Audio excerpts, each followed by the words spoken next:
সুপ্রিয় দর্শক, আমি শামীমা ঝুমুর আছি আমার বাংলা ডিজিটাল প্ল্যাটফর্মে। আমি আজকে আবার এসেছি ভিন্ন আরেকটি টপিক নিয়ে কথা বলবো। আজকে আমরা কথা বলবো এমন একটি বিষয় নিয়ে যেটা নিয়ে আসলে আমাদের সবারই জানার একটা আগ্রহ আছে। আমিও যে এই বিষয়টা অনেক কিছু জানি তা না, আমিও আমার অভিজ্ঞতা বা চারপাশের বিষয়ে পড়াশোনা করে জেনেছি। প্রথমেই আমি দুটি গল্প বলি, দুটি জোকস, কিন্তু আপনি তাহলে বুঝতে পারবেন আমি কোন বিষয় নিয়ে কথা বলবো। এটা একটা ধাঁধা রইল। একজন শতবর্ষীয় বৃদ্ধকে বলা হলো যে আপনি এত বছর কিভাবে একটি সুখী দাম্পত্য জীবন আপনি যাপন করেছেন। সেই ভদ্রলোক বলল যে আমার এটা একটা ট্রিক্স ছিল। বলে, আপনি তো কোনোদিন আপনার ওয়াইফকে ডার্লিং বা সুইটি এই ছাড়া আর কোনো কিছুই আপনি বলেননি। হ্যাঁ, এত ভালোবাসা কিভাবে আসে?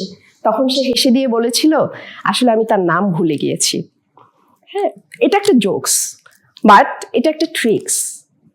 একদম সেম একটা অনুষ্ঠানে, সেটা হতে পারে পুরুষ বা মহিলা। আমি একজন উমেন, সেই হিসাবে আমি মেয়েদেরকেই দিলাম, না হলে আপনারা আবার বলবেন যে পুরুষকে আমরা বলছি। সো একটা অনুষ্ঠানে বসে একটা সেমিনারে কথা হচ্ছিল। ওখানে যতগুলো উমেন উপস্থিত ছিলেন, নারীরা, তখন তাদেরকে বলা হলো যে আপনারা আসলে কবে লাস্ট আপনার হাজবেন্ডকে আই লাভ ইউ বলেছেন। তো তখন তারা বলল, অনেকেই বললো যে আমি 2 দিন আগে বলেছি, 1 সপ্তাহ আগে বলেছি, বা অনেকদিন হয় বলা হয়নি, বা বলি না, এরকমের অনেক কিছু তারা বলছিল। তো তারপরে বললো যে আচ্ছা ঠিক আছে, আপনারা সবাই আপনার হাজবেন্ডকে টেক্সট করেন আই লাভ ইউ। তো কথা অনুযায়ী সবাই তার হাজবেন্ডকে আই লাভ ইউ টেক্সট করলো। বললো রিপ্লাইটা কি আসলো। হ্যাঁ, তো খুবই অদ্ভুত সব রিপ্লাই আসলো। সে তার ভিতরে এটা ছিল, কি তোমার কি আজকে টাকা প্রয়োজন? তোমার কি শরীর খারাপ? তুমি কি গাড়ি চালাতে গিয়ে কাউকে ধাক্কা দিয়ে ফেলেছো? বা তোমার কি কোনো রকম মানসিকভাবে অসুস্থ? তুমি শরীর খারাপ লাগছে?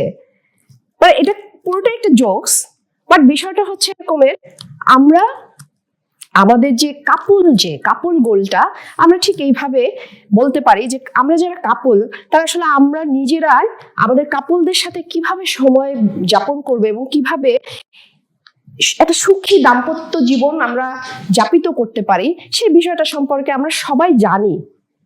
তারপরও আমরা অনেক ভুল করে ফেলি। আমি নিজেও ভুল করি, আপনিও করেন, হয়তো আপনার আশেপাশের মানুষও করেন। কোন বিষয়গুলো একটি কাপল গোলের সবচেয়ে বেশি আমরা বলি চর্চা না করতে? যেটা হচ্ছে, কখনো কোনো ঝগড়া হলে জিততে চাওয়ার যে একটা প্রবণতা, যে আমাদের দুজনের ভিতরে যখন ঝগড়া হচ্ছে তখন আমাকে জিততেই হবে। হ্যাঁ, সো এই যে দুজনের হার জিতের বিষয়টা, ইগো যেটাকে বলে, এটাকে পরিহার করা। তারপরে হচ্ছে আরেকটা হতে পারে, যেটা হচ্ছে তৃতীয় পক্ষের অনুপ্রবেশ। আমরা নিজেরাই কিন্তু আমাদের সম্পর্কের ভিতরে তৃতীয় ব্যক্তিকে, সেটা সে পুরুষই হোক আর সে নারীটি হোক, আমরা হচ্ছে তৃতীয় ব্যক্তিকে আমরা নিজেরাই নিমন্ত্রণ জানাই, নিজের অজান্তে হোক বা নিজে জেনে বুঝে হোক। হ্যাঁ, তো এই তৃতীয় পক্ষের যখনই অনুপ্রবেশ ঘটে তখনই সেই সম্পর্কের আসলে একটা ঝামেলা তৈরি হয়ে যায়। তারপরে হতে পারে যে আপনি সঙ্গীকে সময় দেওয়ার চেয়ে আপনি আপনার কাজ বা আপনার ফোন, এগুলোতে আপনি সময় দেন। ধরেন আপনি সারাদিন কাজ করে আসলেন, আসার পরে সঙ্গীকে, বিশেষ করে আমরা যদি আমাদের পার্সপেক্টিভে দেখি, যে মেয়েরা এসে হয়তো তার গৃহকর্মের দিকে একটু সময় ব্যয় করে, তো তখন দেখা গেল পুরুষ সঙ্গীটা আমরা কি করি, হয় মোবাইল দেখি বা টিভি দেখি। সো এই যে জায়গাটা, একে অপরের প্রতি যে একটা সহানুভূতিশীল এবং সহযোগিতাপূর্ণ একটা সম্পর্ক বজায় রাখা। তাহলে আমরা যদি এখন বলি যে তাহলে আমাদের কি করা উচিত, একটি দীর্ঘ সুস্থ কাপল হতে হলে, সেটা হতে পারে আপনার লাইফ পার্টনার, হতে পারে আপনারা যদি লাভার্স হন, কিন্তু পার্টনার আপনারা। সো এই জায়গাটাকে ধরে রাখতে হলে আমাদেরকে কি করতে হবে? প্রথমে যেটা করতে হবে সেটা হচ্ছে একটা বিশ্বাস এবং শ্রদ্ধাপূর্ণ সম্পর্ক বজায় রাখা, একে অপরের প্রতি শ্রদ্ধাশীল হওয়া। এবং সবচেয়ে বড় কথা হচ্ছে যোগাযোগ। আপনি দেখবেন আপনি যখন রেগে যাবেন, আপনি তখন যদি তার সাথে টেক্সট করেন, আপনি কিন্তু তাকে যেটা বোঝাতে চাচ্ছেন সেটা কিন্তু মিনিংটা ভিন্ন হয়ে যেতে পারে তার কাছে। এই কারণে যখন অন্য পক্ষ রেগে থাকে তখন আপনি টেক্সট না করে তাকে চেষ্টা করবেন ভার্বালি যোগাযোগ করা। সো যোগাযোগ কিন্তু একটা বড় জিনিস। যোগাযোগহীনতার জন্য কিন্তু আমাদের অনেক সম্পর্ক নষ্ট হয়ে যেতে পারে। তারপরে একান্তে একটু ভালো সময় কাটানো। হ্যাঁ, দীর্ঘ বিবাহিত লাইফে অনেক সময় কি হয়, তা একঘেয়েমি চলে আসে। দুজন মিলে আলোচনা করুন একঘেয়েমিটা কিভাবে দূর করা যায়, সেটা নিয়ে আমরা আলোচনা করতে পারি। সেটা নিয়ে আপনারা আলোচনা করে সেইভাবে আপনাদের জীবনটাকে সাজান। সন্তানদেরকে নিয়ে, তাদের ভবিষ্যৎ নিয়ে চিন্তা করি আমরা। তারপরে যেটা হতে পারে যে বিশ্বাস, হ্যাঁ, একজন পার্টনারের প্রতি আরেকজন পার্টনারের যেন সেই বিশ্বাস শ্রদ্ধাবোধটুকু থাকে, এবং সেই সাথে সাথে সহানুভূতিশীল হওয়া, এবং সবচেয়ে বড় ব্যাপার যেটা হচ্ছে কৃতজ্ঞতাবোধ। আমরা সাধারণত বাইরের মানুষকে কোনো কিছু করলে আমরা থ্যাংক ইউ, সরি, এই জিনিসগুলো বলে থাকি। কিন্তু আপনি চিন্তা করে দেখবেন যে আপনি আপনার পার্টনারকে আসলে আপনি যদি সত্যি সরি ফিল করেন, আপনি কি সরি বলেন? আপনি যদি কোনো কাজে তার প্রতি আপনি খুশি হয়েছেন, তাকে কি থ্যাংক ইউ বলেন? এই চর্চাগুলো করা, যে তাকে তার প্রাপ্য সম্মানটুকু দেওয়া। এখন আমি একটা গল্প বলে আমি শেষ করব, যে এটা আসলে একটা সত্য ঘটনা, নাম না বলি, শুধু আমরা গল্পটাই বলি। একটা দম্পতি, তারা এমন একটা পর্যায়ে চলে এসেছে যে তাদের ডিভোর্স নেওয়ার জন্য তারা প্রস্তুত। তারা ডিভোর্স নেবেন এটাই চিন্তা করেছেন।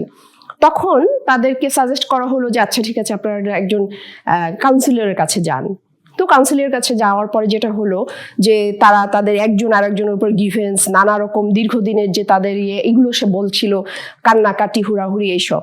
তখন কাউন্সিলর বলল আচ্ছা ঠিক আছে, আসেন আপনারা মুখোমুখি বসেন, আপনি বলেন আপনার যত গ্রিভেন্স আছে সেটা আপনি বলেন, তারপর আপনিও বলেন। দুজন দুজনের মন মতো যত রকম সমস্যা আছে সেগুলো তারা আলাপ আলোচনা করলো। যখন বলতে বলতে বলতে বলতে একটা সময় পরে দেখবেন যে আপনার ভেতরের যে গ্রিভেন্সটা সেটা বের হয়ে আসবে, এবং একটা সময় আসলে আপনার ভেতরে যে বলে যে তথ্য ভান্ডার, সেটাও কিন্তু শেষ হয়ে যাবে। তো তারপরে যখন তারা এই জিনিসগুলো নিয়ে কথা বলা তাদের শেষ হলো, তারপরে কাউন্সিলর বলল যে আপনারা প্রতিদিন যেটা করবেন, যে বাড়িতে গিয়ে 10 মিনিট নিজেদের পুরনো সময়, ভালো স্মৃতি, সেইগুলো নিয়ে আলোচনা করুন, নিজেদের ভুলগুলো নিয়ে আলোচনা করুন। তারা সেটা শুরু করলো। তারপরে আপনারা একান্ত কিছু সময় কাটান। এগুলো যখন ডে বাই ডে আস্তে আস্তে হলো, এরপর সে কাপল তারা রিয়েলাইজ করলো আসলে তারা একজন আরেকজনের প্রতি সহনশীল, ধৈর্যশীল এবং শ্রদ্ধাশীল ছিলেন না, যার জন্য তারা এই প্রবলেমে পড়েছেন। এবং তারপরে তারা যেটা করেছে, একটা সময় পরে তারা তাদের সেই যেটা বলে যে ডিভোর্সের বিষয়টা, তারা সেখান থেকে পিছিয়ে এসেছে। এবং সবশেষে তারা একটা কথাই বলেছে, কোনো কাপলই পারফেক্ট নয়, নিজেদেরকে এই ইমপারফেকশনকেই পারফেক্ট করে নেওয়া, এটাই হচ্ছে কাপলের মূল গোল বা উদ্দেশ্য হতে পারে। তো সুধীমণ্ডলী, আজকে এই পর্যন্তই। পরে আবার দেখা হবে অন্য কোনো এপিসোডে, অন্য কোনো বিষয়ে।